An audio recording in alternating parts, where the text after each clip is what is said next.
हूँ। आइए हम विराट कोहली जी के साथ बात करने के लिए चलते हैं। विराट जी, आपका तो नाम भी विराट और काम भी विराट। नमस्कार आप सर। दुबई में से आज समय निकाला और वहाँ तो ये खेल आपका बड़ा तनावपूर्ण रहता है। उसमें भी आपने और अपनी भागदौड़ भरी जिंदगी में अभी जो फिटनेस रूटीन फॉलो करते हैं, मैं जरूर चाहूंगा, देश भी जानना चाहेगा, क्योंकि नौजवान आपको आपकी हर गतिविधि को देखता है। ये आपको कैसे मदद करता है?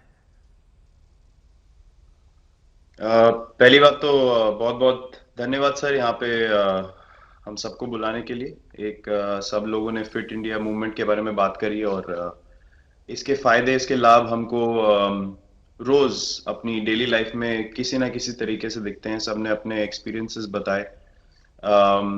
मिलिंद जी ने भी बहुत अच्छी बातें रखी। बहुत इंस्पिरेशनल उनका भी काम रहा है, उनकी जर्नी रही है। पिछले कुछ सालों में मैंने भी बहुत ऑब्जर्व किया है। और मेरे खुद के एक्सपीरियंस में सर एक ट्रांजिशन एक्सपीरियंस करने को मिला मुझे कि जिस जिस पीढ़ी में हम खेलना शुरू हुए और जो उस समय खेल की हमारी डिमांड्स थी, वो बहुत तेजी से बदली एक समय के बाद। और मुझे ये एक्सपीरियंस हुआ कि जो एक हमारा सिस्टम बन चुका था, हमारा एक रूटीन बन चुका था, वो हमारे खेल के डिमांड्स के लिए सही नहीं था और उसे बदलना ज़रूरी था। क्योंकि हमारा खेल बहुत तेज़ी से आगे बढ़ रहा था और मुझे ऐसा महसूस हुआ कि हम कुछ फिटनेस के पॉइंट ऑफ व्यू से पीछे छूट जा रहे थे। हमारी स्किल में कभी कोई प्रॉब्लम नहीं थी। तो स्वामी जी ने भी बात रखी, आपने भी बात करी, मिलिंद जी ने भी पहले बताया। एक जो सेल्फ रियलाइजेशन की बात है कि आपको खुद से रियलाइज हो कि मुझे क्या बदलना है अपने अंदर। तो मुझे वो एक समय पे खुद भी एक्सपीरियंस हुआ कि नहीं, फिटनेस जो है वो प्रायोरिटी होनी चाहिए। और अगर मैं आपको ऑनेस्टली बताऊं तो पहले खेल को अच्छा करने के लिए फिटनेस मैंने शुरू करी, लेकिन आज अगर प्रैक्टिस मिस भी हो जाए तो मुझे इतना खराब नहीं लगता। लेकिन अगर फिटनेस सेशन मेरा मिस हो जाए या एक्टिविटी मिस हो जाए तो मुझे ज्यादा खराब लगता है। तो इसके फायदे जो हैं तो सर वो सबसे पहले आपको ये जो नया मंत्र जगा, तो दिल्ली के छोले भटूरे का ही बहुत दुखता हुआ होगा। बहुत ज्यादा सर। मतलब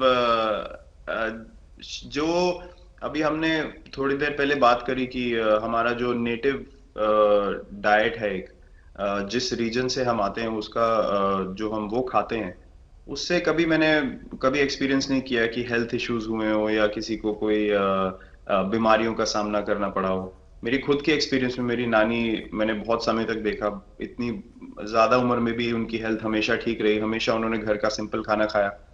तो मैं जब पला बड़ा तो शहरी खाना, मतलब बहुत ज्यादा बाहर का खाना होता था। खेलने कूदने जाते थे तो आते जाते बहुत सारी चीजें ऐसी खा ली कि जो हेल्थ पॉइंट ऑफ व्यू से अच्छी नहीं है।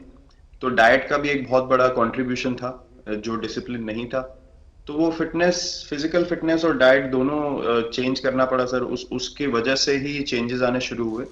और मैं इस चीज से इसलिए रिलेट कर पाता हूँ क्योंकि जैसे हमारे खेल में चेंजेस आए, आज की लाइफ की भी डिमांड्स बहुत ज्यादा हो गई हैं, बहुत हेक्टिक हो गई है लाइफ। तो अगर हम अपनी फिटनेस को उस पेस के साथ नहीं रखेंगे, सिंक में नहीं रखेंगे, तो हम पीछे छूटते चले जाएंगे। तो अगर हम लोग अपनी फिटनेस को नहीं इंप्रूव करते तो हमारे खेल में भी आज हम बहुत पीछे छूटते चले जाते।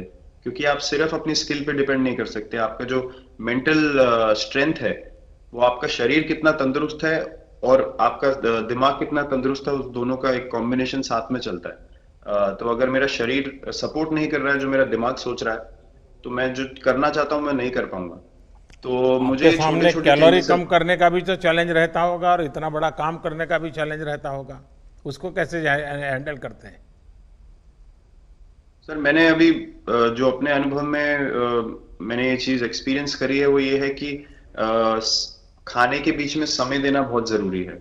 हम लोग बहुत बार खाते हैं और फिर बड़ी मील के बाद वो छोटा पोटा खाते चले जाते हैं पूरा दिन। तो वो जो हमारा सिस्टम है, उसको कहीं प्रोसेस करने का मौका ही नहीं मिलता खाने को, और रात तक हम खाते चले जाते हैं। तो मैं जब छोटा भी था तो 11:30 12 बजे डिनर हो रहा है, उसके बाद मीठा खा के एकदम सो गए।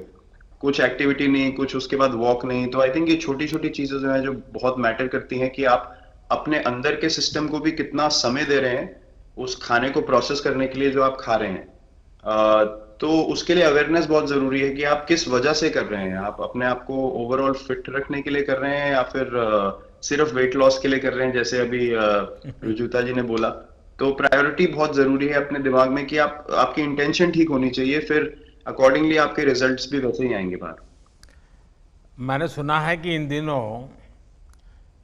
टीम के लिए एक योयो टेस्ट हो रहा है। क्या ये कैप्टन को भी ये योयो टेस्ट करवाना पड़ता है कि आपको छुट्टी होती है? और योयो टेस्ट होता क्या है? क्या क्या क्या करना पड़ता है? सर टेस्ट ये बहुत जरूरी था फिटनेस पॉइंट ऑफ व्यू से। अगर आप ग्लोबल फिटनेस लेवल्स की बात करें तो बाकी टीमों से हमारा लेवल अभी भी कम है, और हम चाहते हैं कि वो लेवल हम ऊपर लेके जाएं जो एक बेसिक रिक्वायरमेंट है। आज की डेट में हम लोग फोकस करते हैं कि जैसे T20 मैच हो गया या वनडे मैच हो गया, वो एक दिन में खत्म हो जाता है। लेकिन अगर हम टेस्ट मैच की बात करें जो 5 दिन आपको खेलना है, हर शाम को आपको वापस जाना है, अगले दिन फ्रेश आना है, तो उस पॉइंट ऑफ व्यू से ये फिटनेस जो स्टैंडर्ड था वो बहुत जरूरी था। और मैं सबसे पहले मैं ही जाके भागता हूँ, और ये कंडीशन है कि अगर मैं भी फेल हो जाऊंगा तो सिलेक्शन के लिए मैं भी अवेलेबल नहीं हूँ। तो आई थिंक ये सिस्टम और ये कल्चर सेट करना बहुत जरूरी होता है। और उससे क्या होता है सर, ओवरऑल एक जो फिटनेस लेवल है टीम का बढ़ेगा। जैसे टेस्ट क्रिकेट में हमारा बहुत बार होता है कि आप थके हुए हैं, तीसरे दिन आके आपको, जैसे हमारे फास्ट बॉलर्स हैं आज की डेट में, वो दुनिया में सबसे ऊपर है, तो उनको अगर दूसरे तीसरे चौथे दिन आके वो एफर्ट डालना है फील्ड पे, तो वो डाल सकते हैं। पहले क्या होता था, स्किल हमारे पास हमेशा से रही है, लेकिन शायद जो मैंने आपको बोला वो ट्रांजिशन मैंने जो एक्सपीरियंस किया, हम लोग वो जरूरी समय जो आता है जहाँ पे शरीर थक जाता है और टीम को आपकी जरूरत है, वहां पे परफॉर्मेंस जो है हमारी डिप हो जाती थी और दूसरी टीम जीत जाती थी। आज की डेट में हमारी फिटनेस की वजह से हम वो जरूरी समय में उस चीज को कैपिटलाइज कर पा रहे हैं और हमारे रिजल्ट्स उसी तरीके से आ रहे हैं। तो एक एक sir benchmark I think elite sports में होना जरूरी है, उससे एक फिटनेस विराट कल्चर जी, बना। मैं देख रहा हूँ कि आपका टाइम मैनेजमेंट तो है ही है, लेकिन फिर भी आपकी एक्टिविटी इतनी नज़र आती है ना, मैं भी कभी कभी फॉलो करता हूँ। कभी थकान नहीं लगती क्या आपको? सर थकान अगर मैं ऑनेस्टली आपको बोलूं, थकान हर किसी को होती है। अगर आप फिजिकल एफर्ट करेंगे तो थकान होगी, लेकिन अगर आपका लाइफस्टाइल अच्छा है, अगर आप खा अच्छा रहे हैं, अगर आप फिटनेस रेगुलरली कर रहे हैं, आपकी रिकवरी अच्छी है, तो आपकी स्लीप अच्छी है, स्लीप पैटर्न्स अच्छे हैं, तो आपकी रिकवरी तेज होगी। तो अगर मैं थक रहा हूं और 1 मिनट में मैं दोबारा रेडी हो जा रहा हूं, तो वो मेरा प्लस पॉइंट है। तो आई थिंक वो मैंने एक चीज एक्सपीरियंस करी जो बहुत जरूरी हो जाती है। आपका ओवरऑल लाइफस्टाइल कैसा है उसके ऊपर बहुत डिपेंड करता है। विराट जी, बहुत अच्छा लगा मुझे। और मैं आपको, अनुष्का जी को और आपके दोनों के परिवार को निकट भविष्य की शुभ घड़ी के लिए बहुत बहुत शुभकामनाएं देता हूं। धन्यवाद sir, thank you so much. आइए मुकुल कानिटकर जी से बात करते हैं। ये मुकुल जी की दुनिया अलग है।